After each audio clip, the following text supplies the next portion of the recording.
प्रिय मित्रों, कानक का विवाह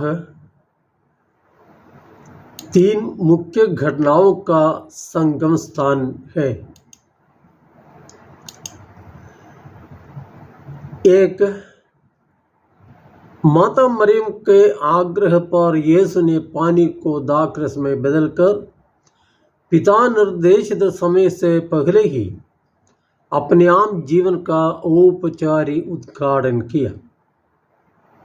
2, यह देखकर उनके शिष्यों ने उनमें विश्वास किया। 3, माता मरियम एक स्त्री और मां के रूप में अपनी जिम्मेदारी खूब निभाई। समारोह के प्रबंधक की जानकारी के पहले ही मां समझ गई कि मेहमानों के सामने परोसने के लिए वहां पर्याप्त मात्रा में दाखरस नहीं है। स्थिति गंभीर थी। परिवार का स्वाभिमान क्षत होने वाला था। तुरंत कुछ करना अत्यंत जरूरी था। इसलिए माता ने चुपके से पुत्र के पास पहुंचकर उनके कान में ये बात डाली। यीशु की प्रतिक्रिया प्रत्यक्ष रूप से आशावान नहीं थी,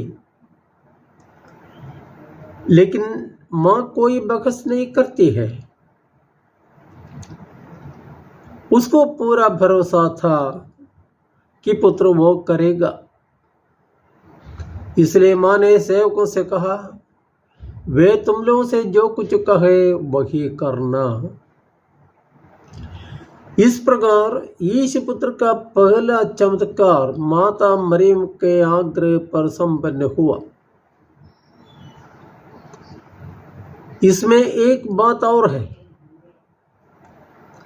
माता मरियम के ये शब्द सुसमाचार में रेखांकित उसके आखिरी शब्द है, और ये शब्द संसार के अंत तक लोगों के लिए मां का आदेश है।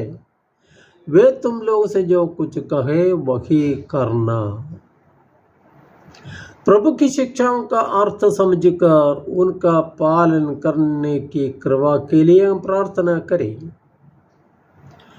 प्रभु यीशु ने कहा, मेरा समय यानी पिता निर्देशित समय अभी आया नहीं है। फिर भी उन्होंने अपनी माता को प्रसन्न करने के लिए उस समय को थोड़ा आगे खींच लिया और स्वयं को प्रकट किया। क्या ऐसा करके उन्होंने पिता को अप्रसन्न किया? कदापि नहीं, क्योंकि प्रभु ने जो कुछ समय बाद स्पष्ट कर दिया कि पिता की इच्छा पूरी करने के लिए वे सदा उत्सुक रहते हैं।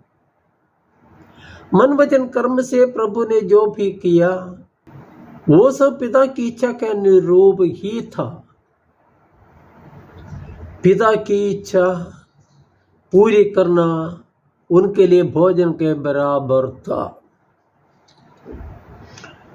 इसलिए हम ये कह सकते हैं कि काना के उस वातावरण में यीशु ने माता के आग्रह पर अपना पहला चमत्कार करके पिता की इच्छा ही पूरी की।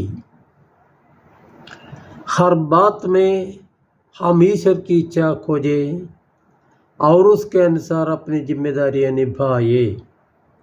ऐसा करने की शक्ति एवं बुद्धि के लिए हम माता मरियम से विनती करें। जय यीशु।